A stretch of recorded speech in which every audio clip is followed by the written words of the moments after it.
Hello बच्चों, let's read the question. Block A and C start from rest and move to the right. Acceleration of A is given 12t meter per second square and the acceleration of C is 3 meter per second square. Here t is in seconds. The time when the block B attain come to rest is okay. So let us start solving this question starting from the key concept. First of all यहाँ पे हम की concept लिखेंगे इस question के लिए. तो इस क्वेश्चन का जो की कॉन्सेप्ट हमें निकल के आ रहा है that is constraint relation. That is what? Constraint relation. Constraint relation. तो अब अगर हम इस क्वेश्चन को सॉल्व करेंगे, आइए देखते हैं इसका सॉल्यूशन कैसे निकल के आ जाएगा. तो मूव करते हैं इसके सॉल्यूशन की ओर. सबसे पहले हम देखेंगे जो ए ब्लॉक की एक्सेलरेशन है that is 12t metre per second square. तो एक्सेलरेशन यहाँ पॉजिटिव डायरेक्शन में दी गई है और इस पॉइंट पे जो टेंशन लग रहा है that is also in the same direction. Tension भी उसी डायरेक्शन में है और एक्सेलरेशन भी उसी डायरेक्शन में है. तो ब्लॉक बी की अगर बात की जाए तो इसकी एक्सेलरेशन जो है ये कुछ राइट वर्ड दिखा रहा है और जो इस पे टेंशन लग रहा है tension is in this direction.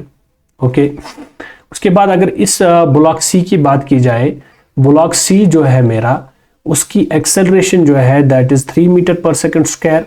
अगर ब्लॉक सी की acceleration 3 metre per second square में नीचे दिखाओ that is given AC is equal to 3 metre per second square. और इस पर एक टेंशन लग रहा है वो ऊपर की ओर लग रहा है. यहाँ पे भी tension away from the point of application. तो इस वाले पॉइंट पे जो टेंशन लगेगा इस वाले पॉइंट पे जो टेंशन 2t ऊपर की ओर लगेगा. Okay. Now the point is we have to solve this question keeping the things in mind. हमें चीजें ध्यान में ये रखनी है कि इस क्वेश्चन को जो है इसका जो फाइनल सोल्यूशन है वहां तक हम कैसे पहुंचेंगे. ओके. तो सबसे पहला पॉइंट में जो लिखूंगा टेंशन जो यहाँ पे राइट वर्ड लग रहा है और एक्सेलरेशन भी उसी डायरेक्शन में. क्या मैं लिख सकता हूँ टेंशन, इसको मैं मल्टीप्लाई करूंगा इसकी acceleration say that is acceleration of block ए.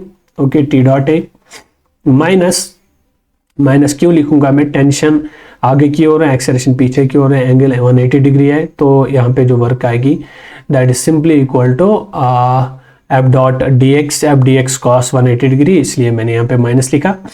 तो टेंशन, क्योंकि tension throughout the string same रहेगा, इन एक्सटेंसिबल स्ट्रिंग है. और यहाँ पे मैं लिखूंगा एक्सेलरेशन ऑफ ब्लॉक बी. तो साथ में मैं क्या लिखूंगा माइनस ट्वाइस ऑफ टेंशन. यहाँ पे 2t टेंशन ऊपर की ओर लग रहा है, एक्सेलरेशन नीचे की ओर लग रही है. एक्सेलरेशन कितनी है? That is 3. तो इसका मतलब ये हुआ दैट इज एक्सेलरेशन ऑफ सी. और इन सब का जो इक्वेट करने के बाद मैं किसके बराबर कर दूंगा? 0 के बराबर कर दूंगा. ओके.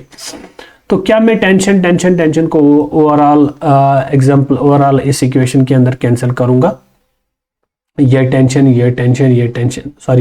कैंसिल हो जाएगा और यहां से मेरा आंसर जो आ जाएगा, यहां से मेरा जो कॉन्सेप्ट आगे बढ़ेगा that is acceleration of block A that is given that is 12t minus acceleration of block B, वो मुझे निकालना है, minus acceleration of block C that is 2 that is equal to 0.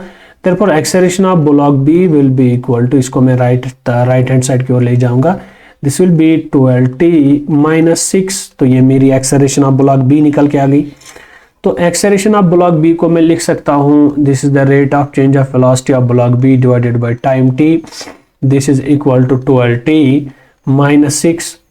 तो dvb को मैं लिख सकता हूँ 12t माइनस 6 और इसको मल्टीप्लाई करेंगे किसके साथ? dt के साथ. आगे बढ़ेंगे. dvb will be equal to 12t और इसको मैं साथ रखता हूं अपना dt माइनस 6, इसको भी अपना dt साथ रखता हूं. इंटीग्रेटिंग बोथ साइड्स, अगर मैं इंटीग्रेट करूंगा दोनों साइड से, इंटीग्रेटिंग बोथ साइड्स, तो दोनों साइड से इंटीग्रेट करने के बाद मुझे क्या मिलेगा? यहाँ integration of dvb this will be equal to integration of 12t और साथ में आपका dt आ जाएगा. माइनस 6 को बाहर रखेंगे, integration of dt 0 to t तक इंटीग्रेशन होगी, 0 टू t तक इंटीग्रेशन होगी, यहाँ से 0 to final velocity of B तक इंटीग्रेशन आ जाएगी। ये आपका वी बी आ जाएगा। ये आपका आंसर आ जाएगा यहाँ से 12 into T square by T over the limit 0 to T minus 6 into T over the limit 0 to T.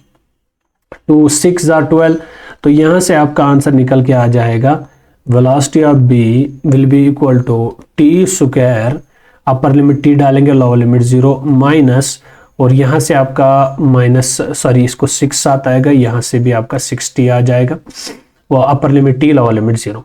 Now the question is, मुझे बोल रहा है कि आप मुझे वो टाइम बताएं जब आपका ब्लॉक बी किस में आ जाएगा, रेस्ट में। और block B to come at rest, और block B to attain rest, जब ये रेस्ट में आ जाएगा तो वेलोसिटी ऑफ ब्लॉक बी किसके बराबर आ जाएगा, 0 के बराबर। Therefore 0 is equal to 60 square minus 6, तो यहां से मैं 6 को कॉमन लेता हूं, this is T square minus यहाँ पे शायद 7 था 60, ओके इसका 7 टी था, यहाँ पे भी टी था। तो यहाँ से मैं एक चीज़ ये भी कर सकता हूँ कि मैं 60 को भी साथ लेके चलता हूँ, दिस इज टी माइनस 1 भी आ जाएगा। तो इसका मतलब ये हुआ कि टी के आपके दो वैल्यूज़ मिल जाएंगे, एक तो आपका टी 1 के बराबर आ जाएगा, दूसरा टी आपका 0 के बराबर जाएगा। तो जब 0 था तब तो रेस्ट स्टार्टिंग पोजीशन थी, जब आपका 1 था इसका मतलब आपका सही आंसर जो निकल के आ जाएगा, the final answer for the time when our block B comes to rest, that is t is equal to 1 second. Hope you got the answer of this question. Thank you.